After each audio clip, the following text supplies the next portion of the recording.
ଇଟା ହୋ ମୁଁ ଡଙ୍ଗରି ଆଡ଼େ ଇଟା ସକାଲ୍ ସକାଲ୍ ଝାଡ଼ା ଯାଇଥିଲି ଯେ ହୋ ଇଟା ଦେଖୁଛ କିନି ଆମର୍ ଗାଁ ଡଙ୍ଗର୍ ମନ୍କେ ଦେଖ ଇଟା ମାନେ କେନ୍ତା ଡଙ୍ଗର୍ ଯେନ୍ତି ଝାଡ଼ା ଆସିଚି ଇଟା ଆମେ ଝାଡ଼ା ଝୁଡ଼ି ଆସିକରି ଇଟା ଗାଧବାର୍ ଲାଗି ଇଟା ପଲେଇ ଆସ୍ଲି ହୋ ସାର୍ଟ ପ୍ୟାଣ୍ଟ୍ ଟିକେ ଖୋଲ୍ସି ବୋଲ୍ସି ଗାଧବାର୍ ଲାଗି ଗାଧି ଗୁଧା କରି ଘର୍କେ ପଲେଇ ଆସ୍ବି ଦେଖ ହୋ ଇଟା ସବୁ ଦେଖ ଇଟା ହୋ ବ୍ରସ୍ କରିଦଉଚେଁ ବ୍ରସ୍ ବ୍ରାସ୍ କରି କୁରା କରି ଗାଧି ପାଧି କରି ଘର୍କେ ଗାଧି ଗୁଧା କରି ଇଟା ପଲେଇ ଆସ୍ବି ନାଇଁ ସେନ ହୋ ଫେନ୍ ଗାଧଉଚେଁ ଥଣ୍ଡା ସକାଲ୍ ଥଣ୍ଡା ଦିନ କଥା ଜାନିଷ କେନ୍ତା ଗାଧବାର୍ଟା ଯେ ଇ ହେବାର୍ଟା ଯେ ଦେଖ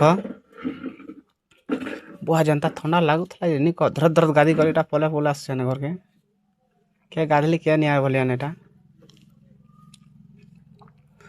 ମୋର୍ ଗଧବାର୍ଟା ଖାଲି ଦେଖ ଏଡ଼ିକିଟା ବନ୍ଦ୍ ଗୁଟେ ଆମର୍ ଘର୍ ଛୁମେ ଅଛେ ହୋ ହେତିନେ ଗାଧସୁଁ ଆର୍ କିଏ କର୍ବା ତା ଇଟା ଆସ୍ଲି ଫେରାମ୍ ଲଭ୍ଲି ଟିକେ ଟୁକା ମାଖି ମୁଖା ଦେଲି ହୋ ହିରୋ ପାରା ଦେଖିବି ହେଲେ ବଏଲି ଆରୁ ଦେଖୁଛ କିନି ସକାଲ୍ ସକାଲ୍ ଥଣ୍ଡାର୍ ମାଡ଼େ ଇଟା ନି କହ ଚାଇ ଚୁଆ ଟିକେ ବନା ବୁନା ଦେଇଥିଲେ ଯେ ଚାଇ ଚୁଆ ଟିକେ ରୁଟି ରୁଟା ଟିକେ ଦେଇଥିଲେ ହୋ ଖେଇ ଖୁଆ ଦେଲି ହୋ କେ କର୍ବା ଭାଇ ଗରିବ୍ ଲୋକ୍ ଆଜ୍ଞା ଭାଇ ଖେଇ ଖୁଆ ଦେବାର୍ଟା ନା ହୋ ଦେଖ ମୋର୍ ଯଦି ମୋର୍ ଭିଡ଼ିଓ ବୁଟା ଭଲ୍ ଲାଗ୍ଲେ ହୋ ଲାଇକ୍ ସେୟାର୍ ସବ୍ସ୍କ୍ରାଇବ୍ ଫଲୋ କର୍ବ ହୋ ଫେସବୁକ୍ ଇନ୍ଷ୍ଟାଗ୍ରାମ୍ ୟୁଟ୍ୟୁବ୍ନେ ଛାଡ଼୍ସି ହୋ ମୋର୍ 2ଟା ଆଇଡ଼ି ଅଛେ ହୋ ଦେଖ।